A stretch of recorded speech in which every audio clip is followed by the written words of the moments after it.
आमिर लियाज साहब, इसका मतलब ये हुआ कि जुबैर साहब का पूरा आर्गुमेंट ये है कि शहबाज शरीफ साहब के अंडर जो है वो इकॉनमी ग्रो नहीं कर रही, इकॉनमी आगे नहीं जा रही। तो इसका मतलब क्या लिया जाए? क्योंकि इस्टेब्लिशमेंट और शहबाज शरीफ साहब के ताल्लुकात तो बेहतरीन है, तो फिर अगर ये नहीं भी सही चल रहा तब भी सिस्टम तो चल रहा है, कोई प्रॉब्लम तो नहीं है आमिर साहब? आज जो ज़ुबैर साहब बलाएं ले रहे हैं ना, उनकी एहसन इकबाल की और इसहाक डार की, इनको इनके प्रोग्राम में इनके साथ बिठा दीजिएगा, इसहाक डार साहब के साथ, तो ये सारे आदाद शुमार आपस में कर लेंगे। इस गोरख धंधे में मत डालें लोगों को, लोग इस पर बिलीव ही नहीं करते, जो मर्जी कहते रहे। ये सारे के सारे कुछ चीज़ें हैं जो करने वाली हैं, जो होनी चाहिए कि आपने रोका हुआ डॉलर 2 साल से, फ़ौज ने मिल के हुकूमत के साथ, जिसकी वजह से एक स्टेबिलिटी आई है। वरना तो आप आज छोड़ दें डॉलर को तो पता नहीं क्या आग लग जाएगी। तो ये तो ख्वाहिश है ना लोगों की कि किसी तरह इस मुल्क को श्रीलंका बना दे। जो फ़ौज नहीं बनने दे रही, जो शहबाज शरीफ नहीं बनने दे रहे, जो मिल के नहीं बनने दे रहे, हुकूमत और फ़ौज मिल के जो काम कर रही है, उस पर इन सब की जो तजर्बे थे वो सारे के सारे हवा में उड़ गए। भट्टी साहब को दुख और रोना है कि शहबाज शरीफ जंग वाले दिन क्यों स्विमिंग कर रहे थे। भाई उनकी मजबूरी है, वो कर रहे थे, अवेलेबल तो थे ना। वो ये थोड़ी था कि दोपहर को जनरल मुशर्रफ को पता लगा था, आपके मुरब्बी को, कि जनाब वो ज़लज़ला आया था तो मैं नाश्ता कर रहा था, वो गलती से बोल गए, क्योंकि ज़ाहिर है दोपहर वक्त उस वक्त रोज़े का दिन था, तो लोगों को पता चल गया कि हज़रत साहब तो सोए रहे दोपहर को, उनको पता ही नहीं चला था।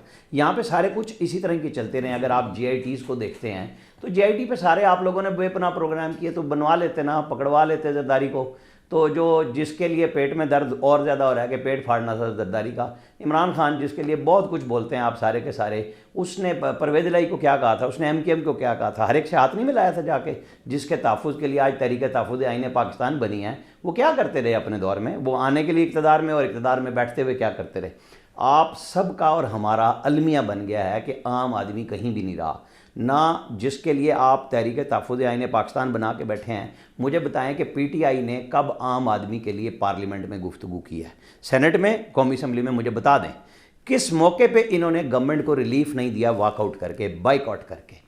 आईनी तरमीम हो, कानूनी तरमीम हो, बजट हो, जिनके ज़िम्मे लगा हुआ है, आप और मैं बहस करने लग जाते हैं। भाई किस चीज़ के वोट लेके आए हो 8 फरवरी को, जो सारा ढकोसला बनाया हुआ है फॉर्म 45 और 47 का।